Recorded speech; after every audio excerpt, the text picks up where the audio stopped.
বর্তমানে যে শিক্ষামন্ত্রী উনি বৃহত্তর চট্টগ্রাম বিভাগের নোয়াখালীর আহ, লোক, কচুয়ার সম্ভবত হবে।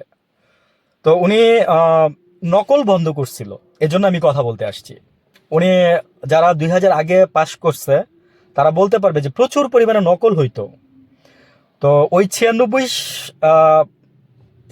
সালে যখন বিএনপি ক্ষমতায় আসে তখন ওনার নকল নিয়ে উনি ব্যাপক তৎপরতা করে। কিরকম? উনি হেলিকপ্টারে চড়ে এক কেন্দ্র থেকে আরেক কেন্দ্রে চলে যেত নকল বন্ধ করে দেখার জন্য, এবং বলছিল যে এটার সাথে যাই জড়িত থাকবে কঠোর শাস্তি দেওয়া হবে, মানে কঠোর শাস্তির সম্মুখীন করা হবে। লাস্টের দিকে এসে 96 সালের লাস্টের দিকে এসে ওনার মন্ত্রিত্ব মানে প্রশ্নের মুখে উঠে। কিভাবে? উনি দ্বৈত নাগরিকত্ব নাকি ওনার ছিল। তো উনিও তখন আইনের আশ্রয় নিল।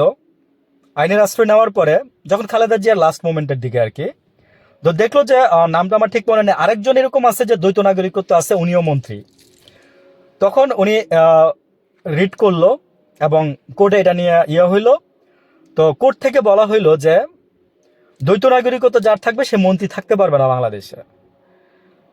এবারের এবারের বিষয়টা তো ভিন্ন, আমরা তো দেখলাম। এবার তো মনে করেন যে আপনার জাস্ট লুটে পুটে নেওয়া হয়েছে সবকিছু, বুঝছেন? কিসের আইন, কিসের সবকিছু, সবকিছুর ঊর্ধ্বে ছিল বিএনপির ক্ষমতায় আসা। আচ্ছা, শিক্ষামন্ত্রী যে উনি ভালো ব্যক্তি, এই জন্য বললাম কথাটা যে উনি নকল বন্ধ করছিল তখন। পরে উনি আরেকটা মজার বিষয় হচ্ছে, ওই লোক, যে লোকের কথা বললাম যে উনি উনি আরেকজন যে আছে ওনার সাথে, উনি নাগরিকত্ব বাতিল করতে চায় নাই এবং উনি মন্ত্রিত্ব ছেড়ে দিচ্ছে। আর কি তৈয়ব না কি যেন নাম। আর উনি এই যে বর্তমান যে শিক্ষামন্ত্রী হইল বিএনপির, উনি মন্ত্রিত্ব ছেড়ে দিচ্ছে। সরি, উনি আপনার ওই আমেরিকার নাগরিকত্ব ছেড়ে দিয়ে উনি এইভাবেই আসছে।